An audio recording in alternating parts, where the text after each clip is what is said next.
to be here. Minister, like Senator Blaney and others, I met with Lord Kane as a member of the Good Friday Committee and as a member of the British-Irish Friendship Group recently.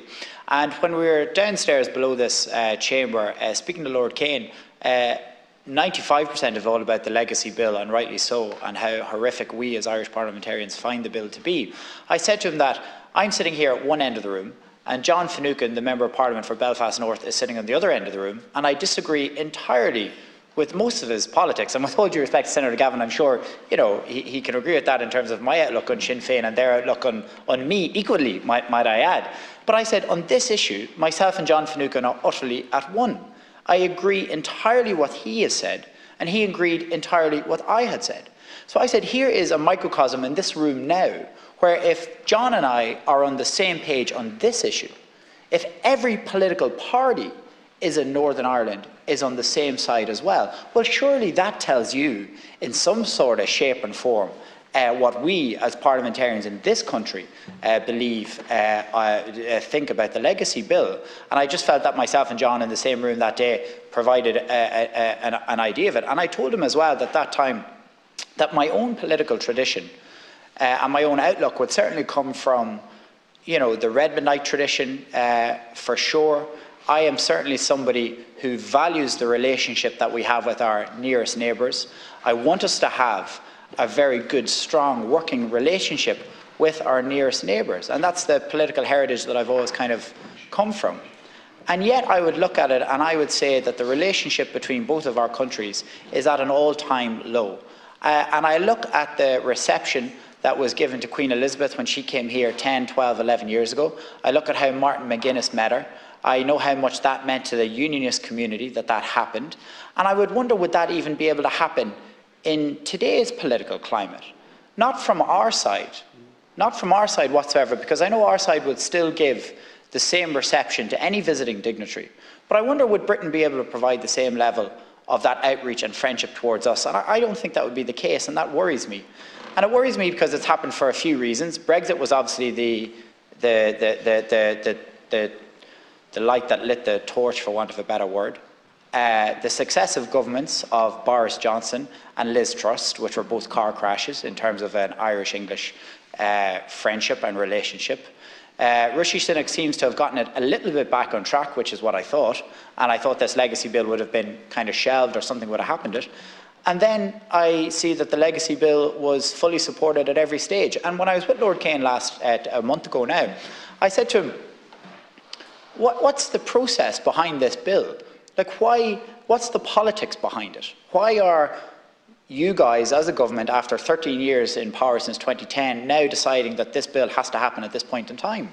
And he said to me, well, it's been a long-standing commitment of all governments since 1998, and that we're going to do something about it. But all hogwash, because 3 days before at the Tory party conference in Manchester, Chris Heaton-Harris gave a very clear outline of what the politics were behind it. And I quote, "This Conservative government recently passed the Northern Ireland Troubles Act, and whilst it delivers on a manifesto commitment we made to our veterans."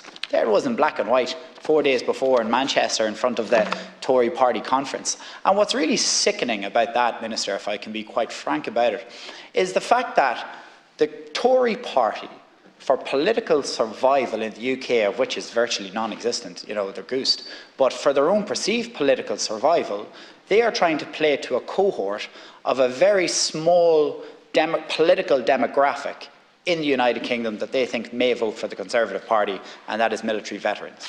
So could you imagine that you're willing to sacrifice the political unity and the political stability of Northern Ireland to appeal to a very small political demographic not even in Wales or Scotland, in England, in English constituencies, and in a small subset of English constituencies? I think it's the most disgusting thing I have ever seen, and the most transparent thing in terms of a ploy for votes that I've ever seen a British government do. And it's sickening to listen to comments like that, and the same made in a more gruff way by the Veterans Affairs Minister, Johnny Mercer. Now, I know that Johnny Mercer has his own, as a former person that served there, I see that's his view, but it's horrible that families in Northern Ireland who have every right to seek justice through courts of law are now going to have that hope just wiped from them because of the politics been played by the Tory party. That's my view on the legacy bill, and I was really keen to put that view actually on the record in this House, because I actually haven't had the opportunity to do it, while I've done it in private meetings as I did with Lord Kane 2 months ago. So I'm happy to take that opportunity now to put my views on the legacy bill there.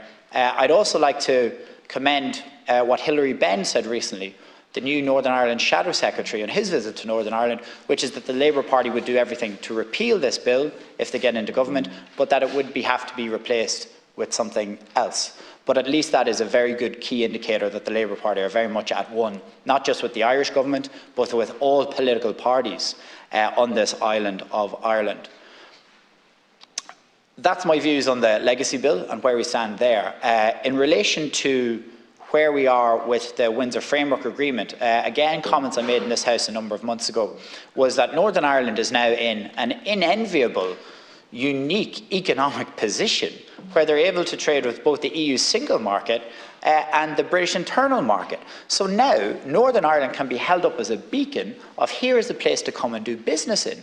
And I'm from Dundalk, and that's going to be beneficial for me, or not for me, but for my area, because businesses are going to be attracted to South Armagh, businesses are going to be attracted to Newry and South Down, and that spillover is going to come across the border. The same way if it's with Senator Blaney in Derry and Donegal, a rising tide lifts all boats. So that economic attraction and business and jobs that are going to flow into Northern Ireland as a result of the Windsor Framework is going to be very beneficial for everyone living in a border area on both sides of the border. And the border area for the last 40 years, really until the last 10 or 15 years, has been an economic wasteland at times because of everything that went on. So it's so good to see that from that perspective. And what makes it more frustrating that that economic advantage can't be pushed home at this point in time is the lack of an effective executive running in Stormont.